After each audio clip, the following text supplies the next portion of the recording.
Horror कहानियां थी। खून की प्यास पार्ट 1। काली अमावस की रात थी और रात के गहरे सन्नाटे को चीरते हुए एक औरत के चीखने की आवाजें पूरे जंगल के शांत माहौल को दहशत से भर रही थी। वो औरत इस तरह से चिल्ला रही थी जैसे किसी ने उसके बदन पर खौलता हुआ पानी डाल दिया हो। रात को अपने खेतों में पानी देने के लिए आया हुआ हरिया किसान अभी तक इन आवाज़ों को सुन नहीं पाया था, क्योंकि उसके बेटे किशन ने उसे नया मोबाइल फ़ोन जो लाकर दिया था शहर से, और बस उसी मोबाइल फ़ोन में ईयरफोन लगाकर वो कोई पुराना गाना सुनने में मग्न था। लेकिन जैसे ही गाना खत्म हुआ, उस औरत की चीखने की आवाज़ हरिया किसान के कानों से टकराई। हरिया का दोस्त रामू भी खेत में ही घाट पर गहरी नींद में खर्राटे मार रहा था। रात के उस सन्नाटे में औरत की चीखने की आवाज सुनकर ठंड के मौसम में भी हरिया किसान के माथे से पसीना टपकने लगा।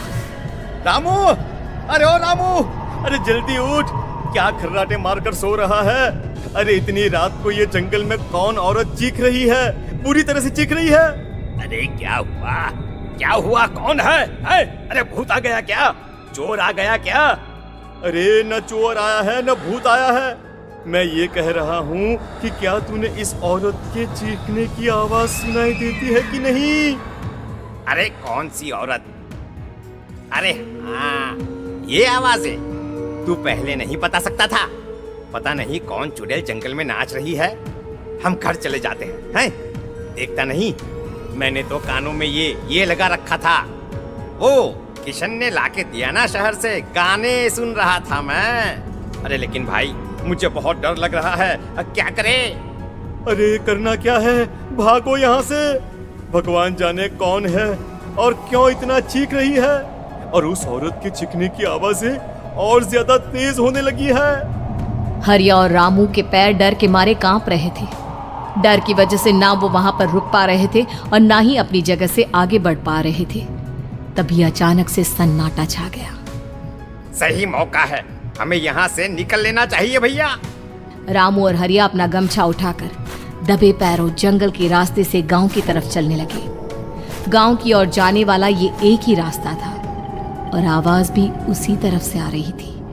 लेकिन अभी 2 मिनट पहले वो आवाज पूरी तरह बंद हो चुकी थी और जंगल में पहले जैसा सन्नाटा पसर चुका था। तभी अचानक से पेड़ों में किसी के चलने की सरसराहट रामू और हरिया को सुनाई दी। क्या तुमने कोई आवाज सुनी? हाँ यार, ऐसा लग रहा है कोई इस तरफ ही आ रहा है। और तभी अचानक सामने पेड़ से एक साया रामू और हरिया के सामने उल्टा आकर लटक गया। ये देखकर रामू और हरिया की चीख निकल गई। वो दोनों डर के मारे बेहोश हो गए। वो साया जमीन पर आकर खड़ा हुआ। उसने रामू और हरिया के बालों को पकड़कर खींचना शुरू कर दिया।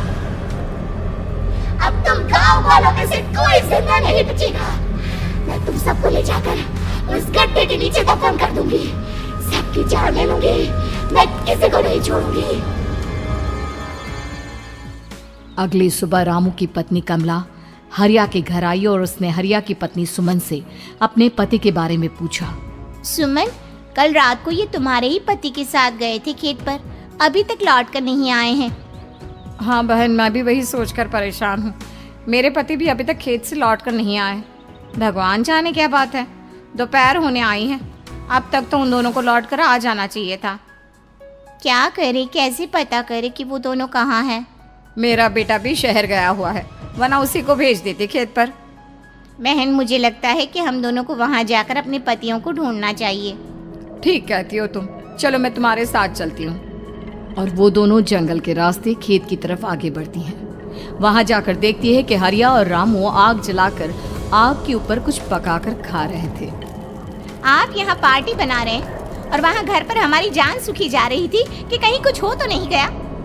मुझे कुछ नहीं हो सकता, मैं कभी नहीं मर सकता, समझे तो? अरे तबीयत तो ठीक है, ये किस तरह की आवाज में बात कर रहे हैं आप? कुछ हुआ है क्या? कुछ नहीं हुआ, बस जोरों की भूख लग रही थी, इसलिए खाना बनाकर खा रहे थे। अच्छा, इतनी बदबू आ रही है, ऐसा क्या बनाकर खा रहे हैं आप? जरा हमें भी तो बताइए। अरे भाभी, क्यों परेशान हो रही हैं? मांस पकाकर खा रहे हैं। एक जंगली जानवर कल रात को खेत में आ गया था। हम दोनों ने उसे मार दिया और बस उसी का मांस पक रहा है। आप भी खाइए ना, बहुत बहुत ही स्वादिष्ट है। दिमाग खराब हो गया है क्या आप दोनों का? आप दोनों मांस कब से खाने लगे, और वो भी जंगली जानवर का? चलिए अभी कभी घर चलिए। चलेंगे चलेंगे, लेकिन पहले ये मांस तो खत्म कर ले। कुछ देर बाद रामू और हरिया कमला और सुमन के पीछे पीछे गांव की तरफ चल देते हैं। रामू और हरिया की आंखें पहले जैसी नहीं रही थी, उनमें कुछ बदल गया था। रामू अपनी पत्नी कमला के साथ घर चला जाता है और हरिया अपने घर आ जाता है।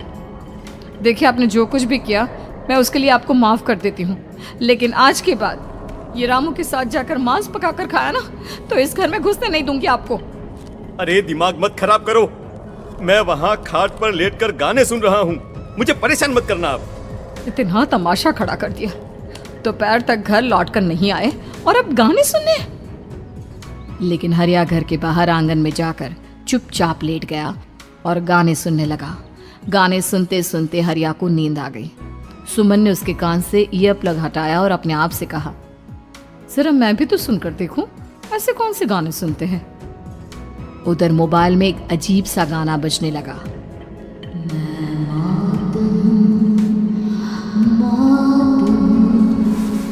मौत जो पसरी है चारों, जो आएगी कहीं से निगल जाएगी सबको। मैं मात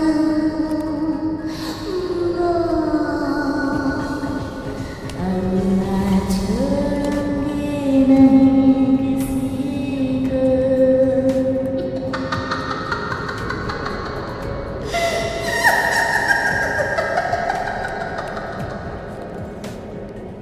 सुमन ने घबराकर मोबाइल फोन दूर रख दिया।